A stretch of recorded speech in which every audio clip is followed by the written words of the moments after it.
নবীজি কিন্তু পড়তে জানতেন না। আপনারা জানেন কি?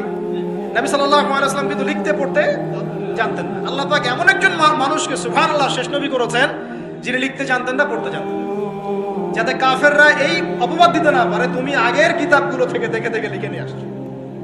সুবহানাল্লাহ, আল্লাহু আকবার। তো নবী সাল্লাল্লাহু আলাইহি ওয়াসাল্লাম বলেন, মা নবী কারি, আমি তো পড়তে জানি না। তিনি কি বলছেন? সহিহ বুখারী খুলে দেখেন দ্বিতীয় হাদিসটা, মা নবী কারি, আমি তো পড়তে জানি না। তারপরেও জিবরাইল আলাইহিস সালাম বলেন, ইকরা, আপনি পড়ুন, বিসমি রাব্বিকাল্লাযী খালাক, আপনার রবের নামে যিনি আপনাকে সৃষ্টি করেছেন। সুবহানাল্লাহ। সর্বপ্রথম এই জ্ঞানতাত্ত্বিক বিপ্লব হয়েছে মক্কার মাটিতে। তখনই আবু বকর, ওমর, ওসমান, আলীর মতো সাহাবী তৈরি হয়েছে। জ্ঞান ছাড়া শুধু বড় বড় কথা দিয়ে আর জ্ঞানহীন আমল দিয়েও কোনো কাজ নাই। জ্ঞানহীন আমল দিয়ে কিন্তু খুব একটা কাজ হয় না। আপনি হয়তো মনে করছেন যে আমি ইমাম সাহেবকে জিজ্ঞাসা করে নেবো, ব্যাস হয়ে গেল। কিন্তু জ্ঞান অর্জন করে আমল করার যে স্বাদ আর জ্ঞানহীন আমলের স্বাদ কখনো এক না। শুধু একটা হাদিস শোনা যান যে মেসওয়াক মেসওয়াক মেসওয়াক করি আমরা, যে দাঁত ব্রাশ করি, মেসওয়াক করি।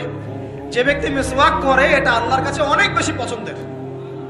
আল্লাহ পাক ভালোবাসেন মেসওয়াক করনেওয়ালাকে। এটা যখন আপনি জানলেন, এরপর যখন আপনি ব্রাশ করতে যাবেন, মেসওয়াক করতে যাবেন, আমলে স্বাদ পাবেন, পাবেন না? ওযু করলে গোনাগুলো ঝরে যায়, কারণ আপনি জানলেন যে ওযু করলাম, আমার অঙ্গ দিয়ে গোনা ঝরে যাচ্ছে। এটা ফিল করে ওযু করলে স্বাদ পাবেন।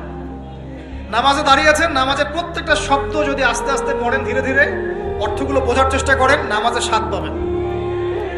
শুধু হাতটা তুলে শেষ রাতে আল্লাহকে বললেন যে আল্লাহুম্মা আতিনা ফিদ দুনিয়া হাসানা ওয়া ফিল আখিরাতি হাসানা ওয়া কিনা আযাবান নার। আল্লাহ, আমাদেরকে দুনিয়াতে আপনি কল্যাণ দেন এবং পরকালেও কল্যাণ দেন। আল্লাহ, আমাদেরকে জাহান্নামের আগুন থেকে বাঁচান। এই যে ফিলিংস, এটা আপনি না বুঝে পড়লে পাবেন না। না বুঝে পড়লে একটা চর্চা, প্র্যাকটিস হয়, কিন্তু রুহানিয়াত আসে না। তো প্রিয় দিনী